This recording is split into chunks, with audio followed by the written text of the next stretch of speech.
Vamos lá, terceirão. Aquele abraço. Ok? Mais uma aula de revisão do professor Ebinho. Tá? Hoje nós vamos ver a revisão falando um pouco sobre resistência, DDP e corrente elétrica aplicadas à primeira lei de Ohm. Pessoal, o que é uma resistência elétrica? A resistência elétrica, na verdade, é a capacidade que o aparelho tem de absorver a energia elétrica para fazer o aparelho funcionar. Você lembra que esses aparelhos que utilizam a corrente elétrica são chamados de resistores? E o seu consumo é chamado de resistência. E essa resistência está intimamente ligada ao efeito Joule. Ou seja, quanto mais o aparelho aquecer, quanto mais ele transformar energia elétrica em energia térmica, maior é a sua resistência, maior o seu consumo. Então, na prática, os aparelhos que aquecem mais são aqueles que consomem mais energia elétrica. Tá? Mas mesmo sem um aparelho, mesmo tendo somente a fiação elétrica, com a corrente passando, lembra que nós vimos na aula de ontem, tá? que a corrente elétrica, na verdade, ela surge quando há um fluxo de elétrons em sentido preferencial. Então aqui também ocorre isso. Tá? Se eu pegar um fio, esse fio vai ter um comprimento, que eu vou chamar de L, e ele vai ter uma grossura, uma área, né? Um calibre, tá? Que nós chamamos de A. Então essa resistência ela é diretamente proporcional ao comprimento. Então quanto maior for o comprimento, maior será a resistência, mais o fio ele vai aquecer, tá? E para fazer esse fio resfriar, né, para o elétron fluir com mais facilidade, eu posso aumentar a área, porque quanto maior a área, menor será a resistência. Então, te lembra, se eu aumentar o comprimento, aumenta a resistência. Se eu aumentar a área, diminui a resistência. Tá? E essa resistência vai ser, logicamente, o aquecimento do fio. É por isso que muitas das vezes naquelas instalações elétricas que chamam de gato, né, aquela gambiarra lá, eles utilizam um fio que tem uma área muito pequena, até para ser mais barato. O fio acaba aquecendo, tendo curto-circuito, pegando fogo nessa fiação, justamente porque como a área, se eu diminuir a área, aumenta a resistência. E se aumentar a resistência, aumenta o efeito Joule, que é o aquecimento desse fio. Então, se essa letrinha aqui, isso aqui é o Rho, ela é a permeabilidade do fio, ou seja, o material que o fio é feito. Então, se o fio for um condutor melhor, ele vai ter um Rho menor, ou seja, vai ter menos resistência, o elétron flui com mais facilidade.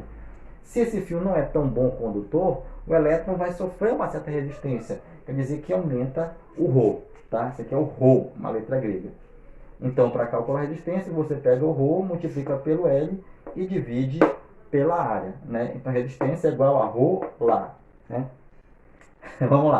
E a unidade dessa resistência é o Ohm, que é simbolizado pela letra ômega do alfabeto grego.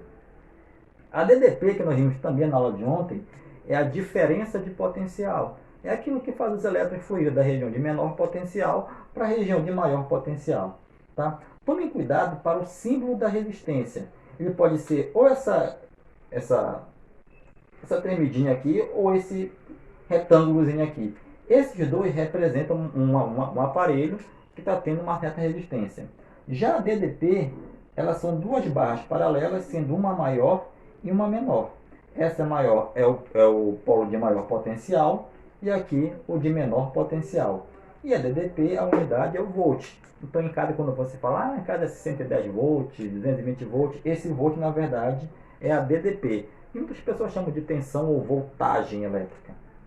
E a corrente foi o que nós vimos também na nossa aula de ontem. É medida em ampere, que é o coulomb por segundo. Aonde é que eu quero que vocês consigam unir os três? Justamente aqui na primeira lei de Ohm. A lei de Ohm fala que a DDP é o produto da resistência do fio ou do aparelho, seja lá, multiplicado pela corrente que atravessa ele. Tá? Então, U vai ser R vezes o I. Então, claro, aumentei a resistência, aumentei a DDP, aumentei a corrente, também aumentei a DDP. Né? Os dois são diretamente proporcionais a DDP. E se você for fazer um gráfico, na verdade, como eles são diretamente proporcionais, um gráfico de corrente em função da resistência, você vai ver que você vai criar uma reta. E quando tem essa reta, nós dizemos que é um resistor ômico. Então, o que é um resistor ômico? É todo resistor que, quando você for fazer a relação justamente de resistência e corrente elétrica, ele vai dar uma reta. Tá? Eles aumentam proporcionalmente. Mas pode acontecer de aparecer, por exemplo, um gráfico de resistência pela corrente e o teu gráfico, por exemplo, aparecer uma curva. Quando aparecer isso aqui é um resistor, tá? É um resistor não ômico, tá? Ou desculpa aqui não é, aqui é U, tá? Desculpa. Tá? Para eu calcular a minha resistência. DDP pela corrente. Então a minha resistência deu uma curva, tá? E quanto é que isso aqui dá curva? Quando ele é não ômico. E por que ele foi não ômico? Cuidado, porque eu vou te falar agora. Questãozinha do Enem. Sempre que dá uma curva e que não aparece essa reta, é porque teve um fator externo que influenciou aqui. E deixa eu te falar, né? Na prática, lá no fio elétrico, no valendo mesmo, dificilmente você vai encontrar um resistor ômico.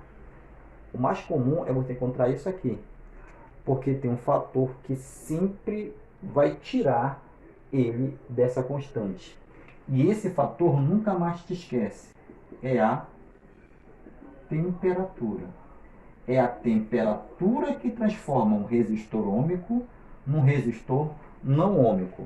Então, apareceu a temperatura lá, o gráfico sai da sua constante e passa a ser uma curva. Tá? Então, se perguntar na prova do Enem, o que é que configura o resistor não ômico? É a utilização da temperatura no gráfico. Tá certo?